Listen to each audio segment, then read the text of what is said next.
Hello and welcome back to another Dare to Game video. Today we're playing the Oblivion Remaster, and we are going to be doing the top 10 best longswords. And it took me a while to decide exactly how I wanted to do this one, but basically the objective of the video is to show you the 10 best longswords, either that you should keep your eyes out for or you should specifically target, considering most of these are unique quest rewards. So they're things that you're going to want to go ahead and do a mission to get it. So some of them are not, and those are going to be early on in the ranking, and so we won't spend too much time on them because those are going to be loot-based ones, but the vast majority of the ones on this list are going to be quest rewards, so unique weapons. And with that being said, keep in mind that the way that Oblivion works is the difficulty of the quest, the difficulty of the enemies you're fighting, and the quality of the rewards that you get are all tied to your total level. So with most of these, I wouldn't recommend doing any of these quests at any lower than a total level 25.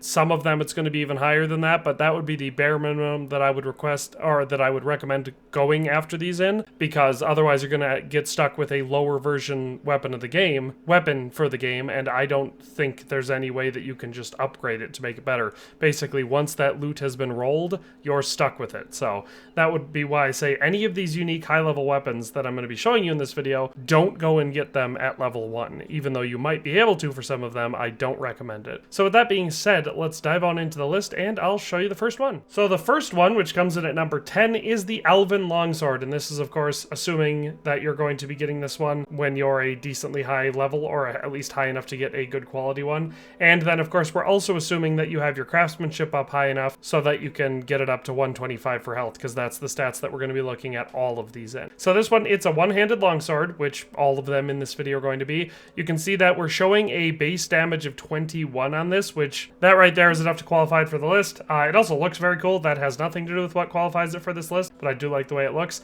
And because it's a base weapon, you can easily enchant it, like with a sigil stone, which is what I've done here. And we've given it the effect of absorbing 25 points of health on a strike, which makes it even better. Of course, you can enchant it however you like, but high damage longswords like this are a perfect use of a sigil stone. And you get a sigil stone for, of course, completing a Daedric or one of the Oblivion gates. So with that being said, like I said, the Elven Longsword is actually quite good, even into the late game, especially if you've got a good enchantment on it. It takes the number 10 spot. As far as some other ones that came close to this spot, the Dwarven Longsword and the Akavari Steel Sword, so the katana-looking ones, were both good weapons that could have maybe taken this spot, but the Elven Longsword just does a little bit more damage, so it edged them out just slightly as far as that. As far as where to find these, you can start getting them pretty early. They will start showing up randomly on highwaymen, marauders, and other enemies that carry weapons, as well as in weapon shops, once your character gets to level 9.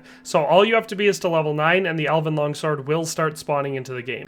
So some fort locations, Elven ruins, and of course, like I said, weapon shops are going to be where you're going to want to look once you get to that level. Of course, they can spawn the entire game. You could get these at any point, but they won't start spawning naturally until your character is at least level 9. So that's the Elven Longsword. I don't have a specific location for where to get it, but it's pretty dang good, especially when you enchant it, and it takes the number 10 spot. So let's move on to number 9. And at number 9, we have the Glass Longsword, which I don't think looks quite as good as the Elven one, but stat-wise, it's just a little bit better. So this one is a base damage of 23, once again, assuming we're at 125 for the health on it.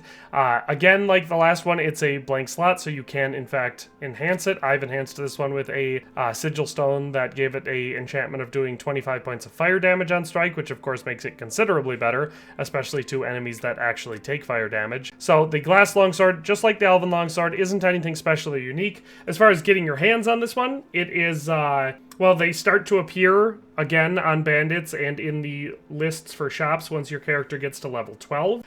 Particularly, you'll find this on bandit ringleaders, chests in the Oblivion plains, so once you've gone through the Oblivion portals. And there are quite a few, like I said, pretty much for the entire game. Glass is a fairly comparable weapon, so you'll see a lot of people using glass weapons as far as bandits and marauders and stuff like that go. So the Glass Longsword is, I would say, pretty easy to find, but again, I don't have a set location for it. Another benefit of it is that it has the lightest stamina drain for using it, so if you're going to be finding yourself, you know, swinging your sword a lot, it's definitely good for that. So that's the glass longsword at number 9. Coming in at number 8, we have just the plain ebony longsword. This one is the last of our basic weapons for this list. The rest are going to be unique from here on out. But the ebony longsword is, or sword I should say, is quite good. You can see base damage is a little bit higher than the last two at 26, which makes it very comparable with pretty much all weapons in the game. So how good this one is really going to depend on the enchantment. It could be the exact same as a bunch of other unique weapons that I'm going to be showing you, depending on how you enchant the weapon. So pretty solid one overall, and of course I love the looks of the ebony longsword in this one. I've put a sigil stone on this one that gives us 25 points of frost damage, but this one, like the last ones, doesn't have a set spot or quest that you can get it from, but once you get to level 16, you're going to start being able to buy these, and most commonly find them on higher level enemies, especially Dremora or anyone that you're going to be fighting through Oblivion gates, because their ebony weapons are very common there once you get to level 16. And then there are weapon merchants like the Best Defense in the Imperial City that will start, like I said, selling these somewhat randomly, but pretty reliably once you hit level 16. Overall, pretty dang solid weapon. They're a bit heavy because they're ebony, so their weight is higher, but they're very durable. They don't get damaged very quick, and like I've said, they're perfect for altering with custom enchantments because of how high their base damage is. So if you want a high damage weapon that you can customize however you want, the Ebony Longsword is perfect for that. At number 7, we have a cutlass, the Redwave, and this one has a base damage of 26, just like the Ebony Longsword, but this one has some other cool stuff that makes it better, in my opinion, than the Ebony Longsword. So for one thing, this one's enchantment that it comes with is draining health, and now as far as I know, this is leveled, so it comes in 3 different qualities, 5, 10, and 15. I got it at a higher quality, you know, being a higher level when I went and got it, and so we have 15 points of health getting drained, and that takes 6 seconds. So this one's great for a lot of things. A, we have that nice high base damage, and B, of course, a drain health enchantment is one of the best ones that you can get, in my opinion, just because it keeps you alive. And this one's nice because you don't have to recharge it very quick. You can see I've used this one a bit, and we have 183 uses left on it, so it obviously can be used a lot before it needs to be recharged. So the Redwave is, in my opinion, a very solid weapon. And like I said, being able to drain health as well as do damage keeps your enemies on the back foot because it kills them very fast. So as far as how to get this one is a quest reward, and you just have to talk to Verule beside the Serpent's Wake in Anvil to start the ghost ship of Anvil, and then basically all you have to do is go through the ship and kill, I think it's like maybe a dozen ghosts on 3 different layers of the ship, and then return the crystal ball to the person who gave you the mission, and she will give you this sword as a reward. So overall, it's a very easy process, very easy quest to get this one. Again, I recommend doing it once you get at least to level 25 to make sure that you get a good variant of the Redwave. Any of the variants are going to be fairly good, so it's a real solid weapon, and it takes the number 7 spot. So let's move on to number 6. At number 6, we have the Blackwater Blade. This one has a base damage of 28. We get a advantage with this one is absorbing fatigue from the enemy when we strike them, and that's 20 points for 12 seconds, so it's a very solid perk. Slows your enemy down, making it really easy to kill them. This one has slightly more steel than the Honorblade, but the enchantment only staggers foes. Great for spell blades, not really for raw DPS. So this one is one that you can use for any build, obviously, but it's not going to be nearly as good as other ones on this list for a pure warrior. This one is pretty solid for a spell blade build, in my opinion. But no matter what, it's going to be one of the best weapons in the game. Otherwise, I wouldn't have put it on this ranking, much less so high on this rank. As far as getting your hands on the Blackwater Blade, this one is going to be another one that you are going to have to do a relatively easy mission for. To start this one, you go to the Imperial City waterfront, and you go to a ship in the waterfront called the Bloated Float. It's actually a inn, and you just pay for a bunk and sleep, and that will begin the quest, An Unexpected Voyage. So you'll wake up, the ship will be out to sea, and you have to kill 3 people, I think. It's pretty easy. And release the owner of the Bloated Float, and then you'll be able to pick up this ship on the leader of the bandits that steal the ship. So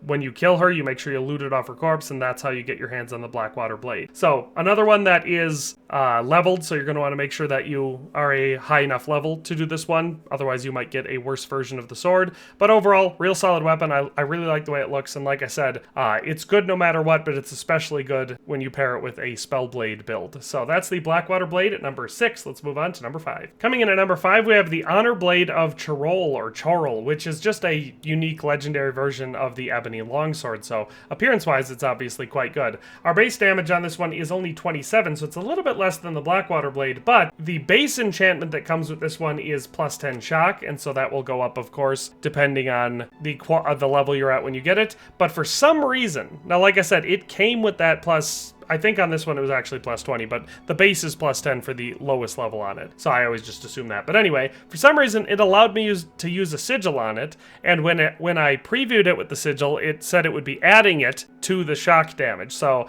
I thought it was a bug or something like that, and I was going to end up having the Honor Blade with that plus 20 shock plus 50 points of disintegrating weapon on strike, which seemed like I could make it pretty epic. But then after I did it, it just had the disintegrate weapon on strike. So still a very, very solid weapon, but keep in mind, the base one that you get if you complete the quest to get the Honorblade of Chorrol will actually just have an additional shock damage. Outside of that, as far as I know, this sword never loses its condition, so you don't have to worry about it getting damage. It ignores Ghost Resist, and its first swing burst is 37, which actually beats the Blackwater Blade. So despite the fact that it shows a little bit lower damage, this one on its first strike actually, or its first burst I should say, actually does more damage than the Blackwater Blade does, which is why I put it ahead of it. As far as how to get your hands on this one, you have to do the Germain family quest chain I should say, and then you'll be doing a quest called Sins of the Father. And once you've got that mission going, you're going to get to a point where you're entering the Redguard Valley Cave. Then once you're in there, you're going to be slaying the Ogre Chieftain,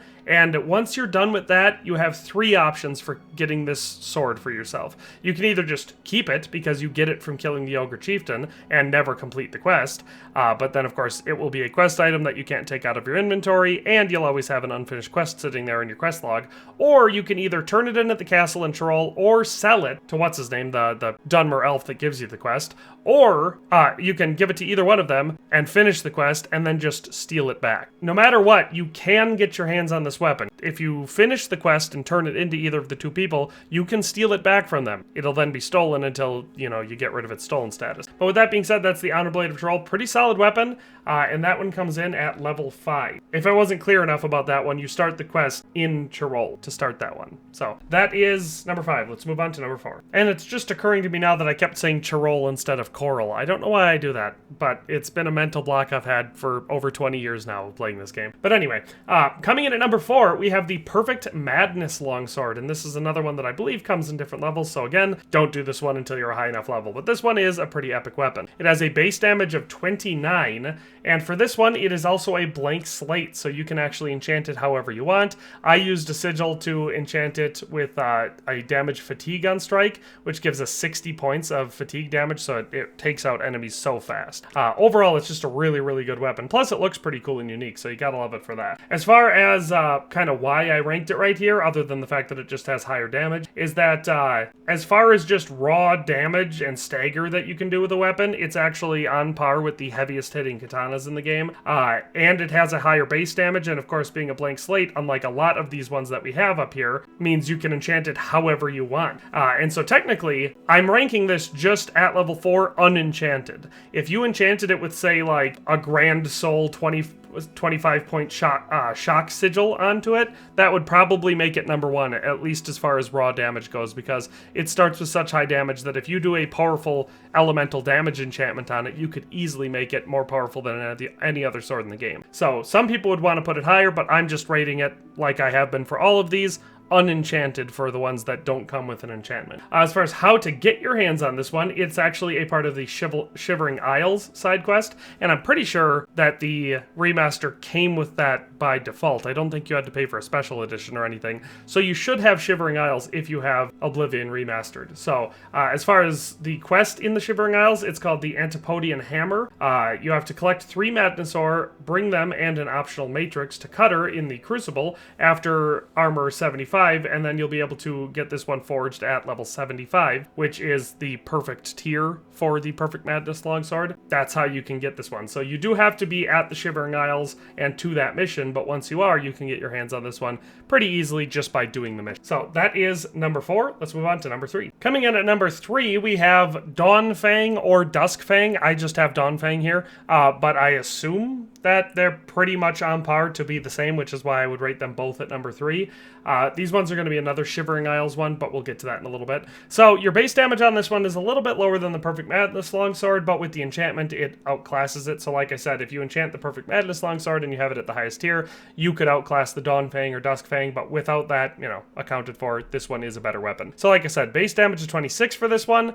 As far as the effects on it, we have Nourish Blade on strike and fire damage on strike. So we get those 2 active effects on it, making it really, really powerful as far as, keeping it in your hands longer and killing lots of enemies very quickly with it. And like I said, Dawnfang comes with fire damage, Duskfang comes with frost damage, but as far as I know, they're about the same amount, so it's just going to affect what type of enemies you're fighting. And so as far as Duskfang goes, it ties the one that I have at number 1 in as far as steel damage goes, and it adds a small elemental tick, which can help promote to superior, so you get that extra 7 point of absorb. Once you log 12 kills in one 12-hour cycle, so the more you use this one, the more effective it's going to be as far as that goes. As far as how to get this one, like I said, it is part of the Shivering Isles DLC, and it's one of the main quests is where you're going to be getting this one. That quest is called Baiting the Trap, and basically all you're going to have to do is once you reactivate Zedelian with Kilaban Narandil, the sword appears in the reward chest when you're about to exit. So that's all you got to do. Once you've done that, you can just grab it and now it's yours. So that is Duskfang / Dawnfang at number 3. Let's move on to number 2. Coming in at number 2, we have Umbra, and this one's one that I feel like most people who play Oblivion know about because it's actually not far from the Imperial City where you can get your hands on this one,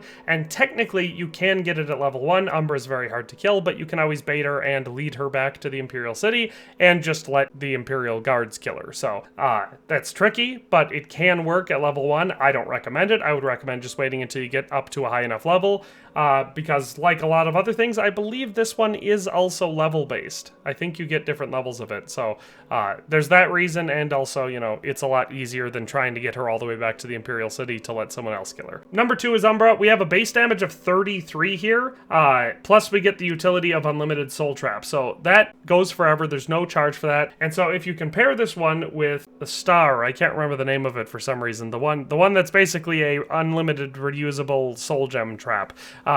You can just constantly keep your enchanted stuff re-enchanted because every time you kill, you're going to be adding charges to that, and you'll always be able to use it to recharge your stuff. Of course, it also recharges regular soul gems, but that's not nearly as fancy. But it's just overall really, really effective. Yes, you don't have any, awesome explosive extra damage or disintegrate weapons or drain health or anything like that, but it does 33 steel damage, which is the highest in the game for a longsword weapon, and it has a soul trap enchantment that never wears out. So very, very useful in that regard. As far as how to get your hands on this one, you travel southwest of the Imperial City to the Aelid Rune Vindicel, confront the Bosmer Umbra, defeat her, loot her sword, and of course, like I said, I just looked this up to make sure because I could not remember for sure, and it's actually not leveled. You can easily go and get this right at the beginning of the game if you can bait her into getting killed by someone else, because I had to look it up to confirm because I didn't want to give inaccurate information. You can go there at any point. Her weapons and armor will always be the high tier that they are. And I can show you where that is since it's such a useful level 1 thing. This is where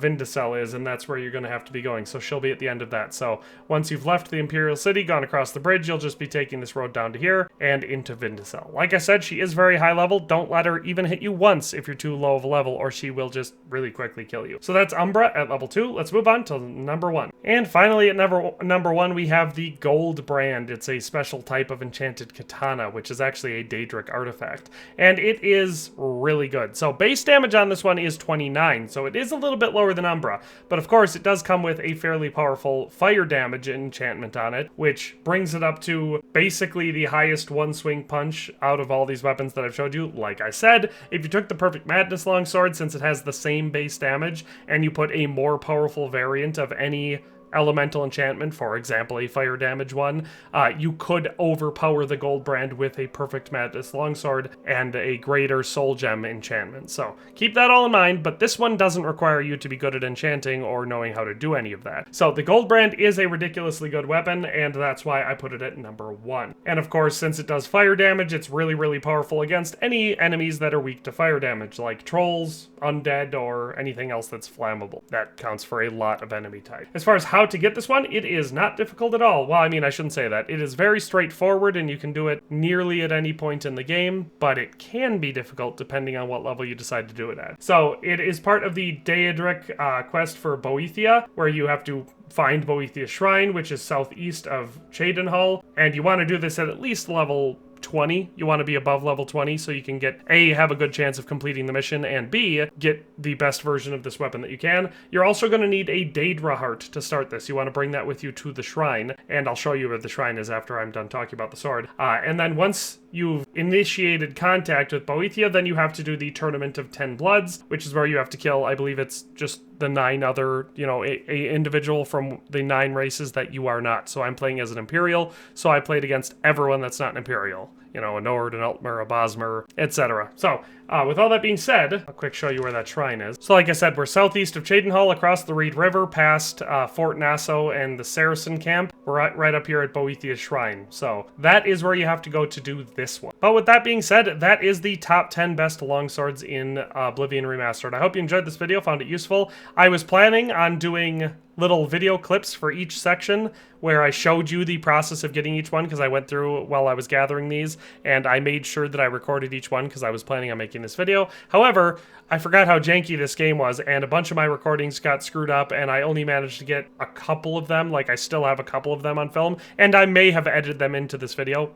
I guess you'll know that because you've already watched it. I have not edited it yet, though, so sorry for the less than precise locations on some of them, but I did the absolute best I could, and if you're familiar with the game at all, this really should be a good enough tool for you. So that's all for today. If you have any recommendations or comments, questions, concerns, leave them down below, but that's all for today. We'll see you next time. Thanks for watching another Dare to Game video. If you liked this video, please leave a like and a comment. If you haven't already, be sure to subscribe to the channel. If you like my content and would like to support this channel, consider becoming a member today for as little as $1.99 a month. It makes a huge difference. But in any case, thanks for watching and have a nice day. I'll see you next time.